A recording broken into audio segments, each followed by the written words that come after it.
Buenas tardes, maestro. Soy la alumna Wendy Prieto y vamos a hablar sobre enfoque psicogenético y teorías de la motivación.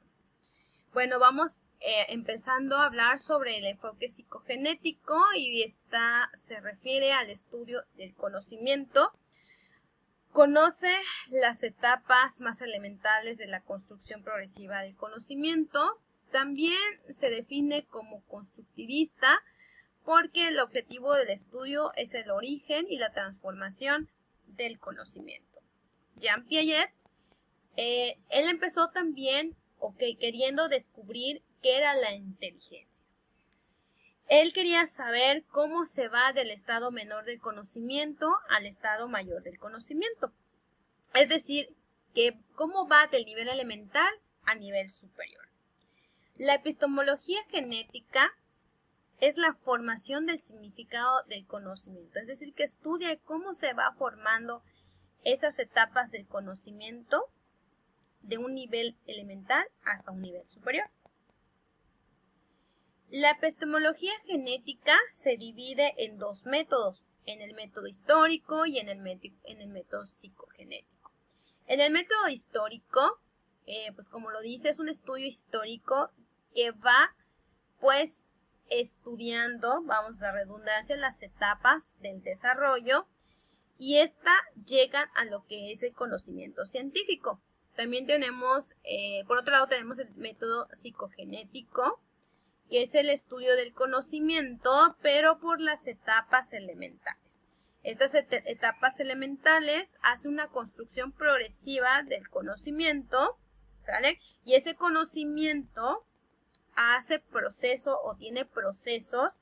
Dentro de los procesos hay experiencias y dentro de las experiencias pues dan aprendizaje. Mientras más experiencias haya, más aprendizajes, pues el aprendizaje, se fortalece. Bien. También por eso se llaman construcción progresiva, porque está ligada a los procesos.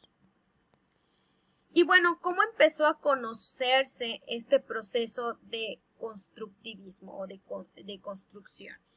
Empezó como un método clínico donde se observaba y se escuchaba y se preguntaba a los niños, diferentes respuestas, ¿no? También se interesa por saber cómo el sujeto se va desarrollando desde su nacimiento, cómo están esas estructuras de conocimiento a partir de sus experiencias, cómo las obtienen. Por otro lado, también se determinó resultados. Estos resultados dieron respuestas, pero diferentes, dependiendo de su edad, eran las respuestas. Uno de los factores que intervienen en el proceso de pensamiento es la maduración, la transmisión social, la actividad y el proceso de equilibrio. La maduración nos dice que es en cuanto a la maduración biológica. Es decir, por ejemplo, vamos a nombrar el sistema nervioso, que incluye a los sentidos como el gusto, el olfato y la vista y el olfato. También tenemos la transmisión social, es como el sujeto se desarrolla o se interactúa en su medio, y esto él va adquiriendo, por ejemplo, lo que es la cultura, el lenguaje y las tecnologías. También tenemos otro factor que es la actividad. Aquí nos dice que que va aprendiendo a través de la experiencia. Mientras más experiencia tenga, va adquiriendo más conocimientos, ¿no? Y esa experiencia se debe a la iniciativa de una exploración. Después tenemos el proceso de equilibrio, donde nos dice que este proceso ya es para asimilación, de análisis y solución de problemas en cuanto al medio o el entorno que le rodea. Otro de los factores que intervienen dentro del aprendizaje es la adaptación. La teoría piagetiana nos dice que la inteligencia humana es considerada como un proceso de naturaleza biológica, es decir, que el sujeto es un organismo vivo que se presenta en los entornos físicos y está dotado de una herencia biológica y genética, que ya la tiene. ¿Y cómo es? Empieza a observar, empieza a comprender y a través de eso hay un aprendizaje. Pero se heredan funciones básicas, como la organización y la adaptación. La organización nos habla de sistemas en procesos físicos y psicológicos y esta interactúa coherentemente con el medio. La adaptación también es una asimilación de un estímulo del entorno, pero también se acomoda a esta organización dependiendo de sus estímulos que recibe del ambiente externo. Dentro de esta teoría tenemos las etapas y los estudios, pero en la teoría de Piaget. La teoría nos dice que debemos de pasar por 4 etapas de desarrollo cognitivo, que son el periodo sensorial, el periodo preoperacional, las operaciones concretas y las operaciones formales. La primera etapa sensomotor va de los 0 años a los 2 años, es cuando el niño empieza a explorar a través de los sentidos y de la manipulación de los objetos, y una de las partes que más se desarrollan es a través de la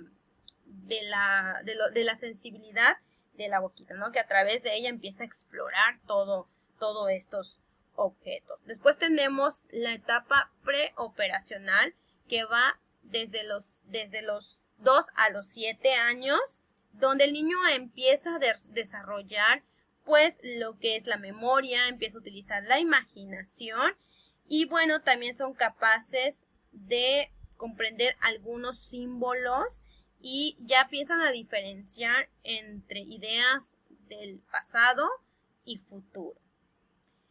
Aquí, en estas 2 primeras etapas, el niño es muy egocéntrico. Luego pasamos a las operaciones concretas. Aquí ya es menos egocéntrico y esta va de los 7 a los 11 años y ya se vuelven pues más conscientes de sus eventos, vamos a decir, externos, que también empiezan a descubrir que hay distintos sentimientos a los de ellos y empiezan a comprender que las personas a veces comparten sentimientos, creencias o sentimientos.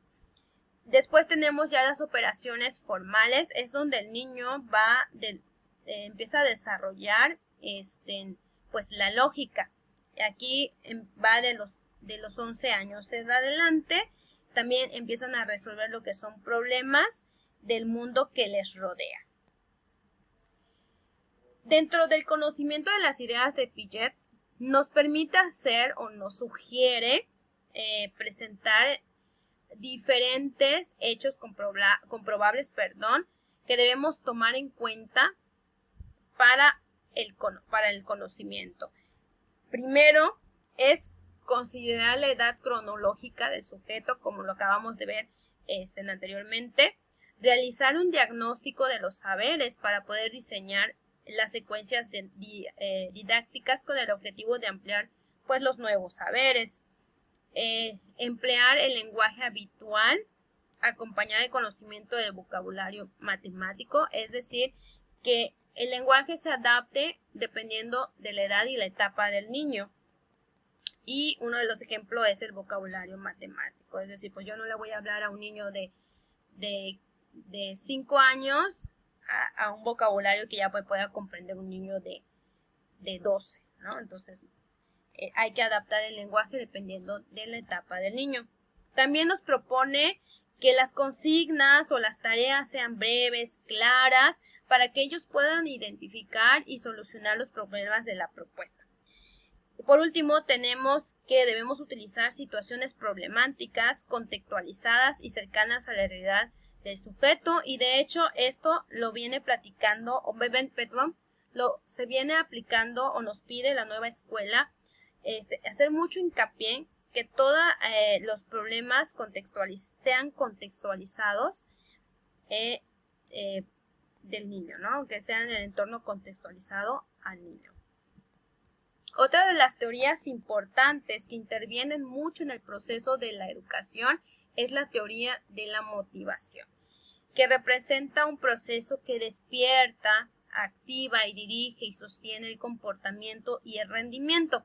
Aquí podemos ver un gráfico del proceso de la motivación, es decir, cómo funciona, cómo funciona. Y aquí nos propone Hernández que primero debe de haber una necesidad para poder activar un impulso.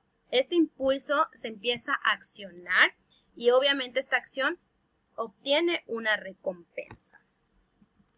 Y bueno, la motivación se divide en dos tipos de motivaciones. Uno está la intrínseca y la otra es la extrínseca. ¿Sale? Entonces, la motivación intrínseca es la realización de una actividad, que esta actividad nos da una satisfacción personal. Por ejemplo, si en esa actividad hay diversión, entonces esa satisfacción personal hace que nos motivemos. También la motivación intrínseca se divide en tres: en motivación de saber, motivación para lograr objetivos y motivación de metas de aprendizaje. ¿Sale? Y después tenemos la extrínseca, donde también se ejerce una actividad, pero aquí sí hay una recompensa externa. Un ejemplo podría ser la calificación de los alumnos. Bien, sin embargo, la recompensa externa nos dice que también nos puede inhibir lo que es la motivación intrínseca. Entonces hay que tener mucho cuidado de cómo aplicar esta motivación, porque puede ser, en vez de que sea beneficiosa, puede ser contraproducente. Bueno, la motivación en la educación es muy importante, ya que está asociada en los ámbitos académicos. Y dentro de esa motivación hay componentes esenciales para poder accionar esa motivación. Lo primero es que las actitudes, los intereses, las expectativas sean pues motivantes para el alumno, ¿no? O el sujeto. Y también hay representaciones mentales, ¿no? También eso interfiere mucho a lo que es la motivación. Después tenemos los contenidos, el profesor, los mensajes que transmiten, el tipo de interacción y el sistema de evaluación también interfieren en la motivación. Es decir, si el alumno no le interesan los contenidos, probablemente no esté motivado para poder estudiar, no sé, esa materia, ¿no? También se relaciona con el aprendizaje, ya sea positivamente o negativamente, dependiendo de la motivación que se le dé. Por ejemplo, con la motivación se aprende con mayor rapidez. ¿Y cómo desaparece la motivación? También como nos llega a motivar para seguir aprendiendo, también puede desaparecer esa motivación, pues como, repito, que los contenidos no se relacionen con el interés del estudiante. A veces intentar varias veces y no lograr lo que se espera, nos lleva a la frustración, y la frustración también nos genera pues varias conductas. Por ejemplo, insistir en el mismo comportamiento, que sea apático a las actividades, no perseverar, evadir los problemas, o sea, ya no querer hacer ningún esfuerzo por cumplir alguna meta. Y por último, pues busca nuevas opciones o abandona esa meta. ¿Bien? Y bueno, ¿cómo podemos motivar al estudiante? Nos explica Snow que los estudiantes tienen diferentes diferencias que se le llaman aptitudes, y estas las clasifica en habilidades cognitivas, motivación de logro, interés y creatividad. Otro de los patrones de comportamiento que pues afectan a lo que es el conocimiento es el patrón adaptativo, desadaptativo. El adaptativo, pues el alumno busca resolver retos. El desadaptativo pues no mantiene esos retos, sino que ya no les interesa. Y también tenemos métodos de aprendizaje que busca el estudiante para motivar a aprender, que son aprendizaje cooperativo y juegos educativos. Y bueno, como conclusión, los docentes deben adaptar los contenidos adecuados a su etapa de desarrollo, como nos menciona Piaget. También el docente debe de aplicar métodos de enseñanzas que generan al estudiante la motivación por aprender, y el vínculo de docente es muy importante, ya que es fundamental para promover el desarrollo positivo en el ámbito académico, social y emocional. Pues muchas gracias, maestro, espero que le haya gustado y buenas tardes.